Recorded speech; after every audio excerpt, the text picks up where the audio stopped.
Warning: some viewers may find the following video disturbing. Viewer discretion is advised.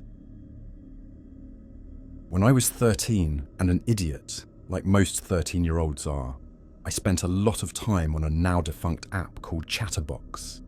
It operated a lot like a more clunky version of Discord, where you could chat with strangers online, either through community groups or private messages. For context, I should mention that I was a bit of a troubled teenager. I grew up in a dysfunctional household with largely absent parents, and I was bullied pretty severely all throughout middle school.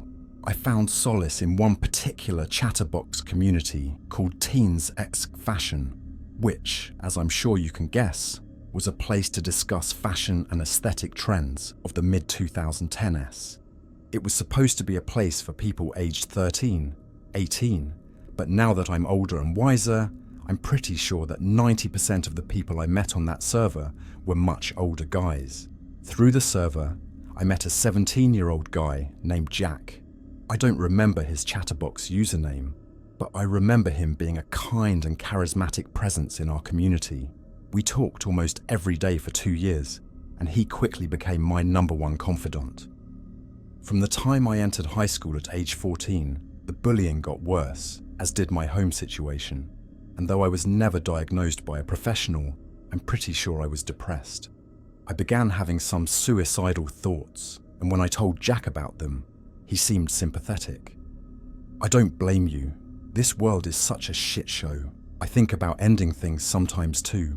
I was pleased that he, unlike my school guidance counselor and the few other people I'd told about my thoughts, didn't just brush them off and promise me things would get better. I found myself oddly charmed by his candidness. "You're still pretty young," he texted me once. "Maybe wait a year or so.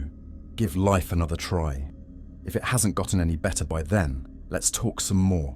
I took his advice and waited for things to get better, but I saw no light at the end of the tunnel. By the time I was 15, I dropped out of high school. I barely left my room, and I was having trouble performing basic tasks like brushing my teeth. When I told Jack about my state, he said, "Honestly, I haven't been doing well either. I bought some cyanide pills a few months back, just waiting for the right time." I was surprised to hear this. Jack had always seemed like a pretty happy-go-lucky guy. After thinking about what he said for a few weeks and doing some research on the pills he mentioned, I asked if I could buy a few off of him, just in case, and he agreed. I suggested he ship them to me, but after some discussion, I was shocked to learn that we both lived in the same state. I didn't want to give him my home address, the only intelligent thought I had throughout this whole ordeal, and so we agreed to meet in a public place, a coffee shop about an hour away from where I lived.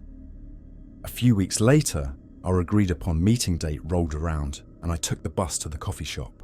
I had the selfies he'd posted to Teens X Fashion as reference, but when I entered the shop and looked around, I didn't see anyone who vaguely resembled the pictures.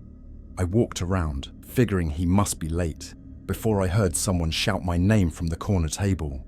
I looked at the man who called out to me. It had to be Jack. No one else would know my name, but he looked different. He was much taller and heavier than he appeared in the photos, and much older as well. It was difficult to tell what age he was exactly, but he certainly wasn't 19. I walked over and asked his name, and he gave me both the name Jack and his Chatterbox handle.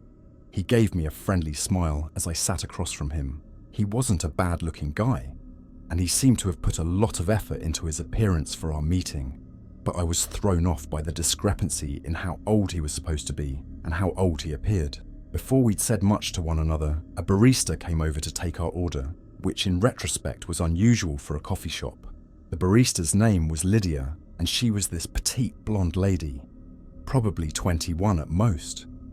She took our order and then left us to a very awkward, stilted conversation. I didn't know what to say.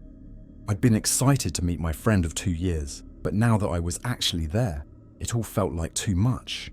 I was so quiet that Jack seemed to take offense after a while. "Hey," he said at one point. I hadn't even realized I was averting my eyes from his, but when I looked up at him, he was giving me this weird, almost pitiful look. You're mad because I gained weight, aren't you? You think I'm ugly." I was taken aback. "No," I said. "I don't think you're ugly at all." He seemed genuinely upset. All of a sudden, I felt like a terrible person, like I was taking advantage of him or something. I rushed to console him, partially because I was worried that he wouldn't give me the pills, but also because he was pretty much the only friend I had, and I was terrified of ruining things. Soon, I was the one leading the conversation, pulling him back out of his shell little by little. It was all very odd. The barista came back after a while. I said thank you as she put our drinks down, but she didn't leave afterwards. She just kept standing there, looking at us with a smile that didn't reach her eyes. "All good here, folks?" Lydia asked, staring directly at me. I told her everything was great, and then she reluctantly returned to the counter. Jack and I finished our drinks largely in silence. I remember very strongly not wanting to look directly at his face. Like I said, he wasn't a bad-looking guy, but his eyes seemed unnaturally dull, like the light wasn't hitting them right or something. Once we'd finished drinking and Jack still hadn't made any mention of the pills, I broached the topic myself. "They're in my car," he said in response to my inquiry. He leaned his face close to mine and lowered his voice, giving me a wink that was anything but charming. "We might both get in trouble if I handed you a bag of pills in a public space like this." I guess that made sense, so we tossed our drinks and I followed him outside. The parking lot was full of people, not exactly a prime location for a child abduction, so I didn't have any second thoughts about walking with him. But when we reached the last row of cars and Jack kept going, I slowed down. "Oh, I'm parked a ways down the road," he said. When I asked where he was going, he gave a condescending little laugh, like I'd asked him a stupid question. "Again, I can't be handing you cyanide pills in front of everyone, silly." I stopped walking. I was starting to think that I didn't know this person as well as I'd thought, and I certainly didn't want to be alone with him in an isolated area. But then again, did I even care what happened to me? Wasn't I ready to go anyways? Jack noticed that I'd stopped. He turned around and walked back over to me, placing a meaty, sweaty hand on my shoulder. Even in the direct sunlight, his eyes looked strangely dark. "Come on now," he said gruffly, and started guiding me further from the parking lot. It was then that I realized that, despite all my misgivings about the world, I really did still care what happened to me. I didn't want to be hurt. I didn't want to die. I raised an arm and tried to push Jack's hand off my shoulder, but he tightened his grip so hard, I thought he was about to break a bone. I thought I was done for before a shout from behind us startled us both. "Hey, stop right now!"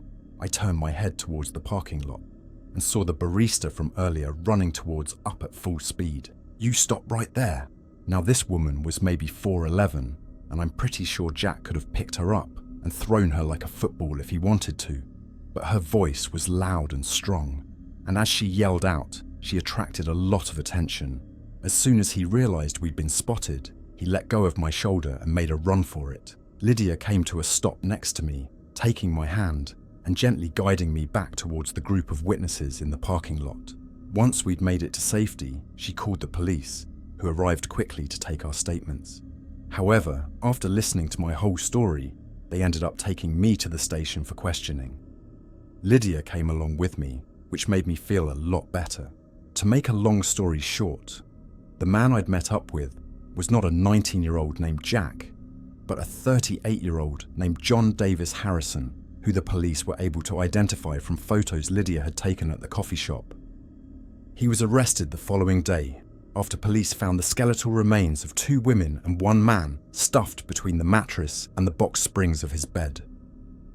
Harrison admitted to luring his victims, all of whom had confided their suicidal thoughts in him with the promise of a quick death via cyanide pills. In reality, the slow, painful deaths his victims endured at his hands were etched into their bones. The whole ordeal was the wake-up call of the century for me. In the aftermath, I went back to high school and started to really apply myself in class. I graduated a year late, but I also graduated with really high marks. I started seeing an awesome therapist at age 16, and thanks to him and a few counselors at my school, I transitioned into a foster family that is now my adoptive family. I actually enjoy living these days, and despite the title of this post, I have not a murderer, but one brave barista to thank for my life now. We still keep in touch, and I'm happy to report that she's doing well too. Thanks, Lydia, for looking out for a clueless kid who didn't know what they were getting themselves into. Now that I'm older and wiser, I promise to do the same. And that's the end of this story. If you enjoyed it, please consider subscribing. Until next time, take care and thank you for watching.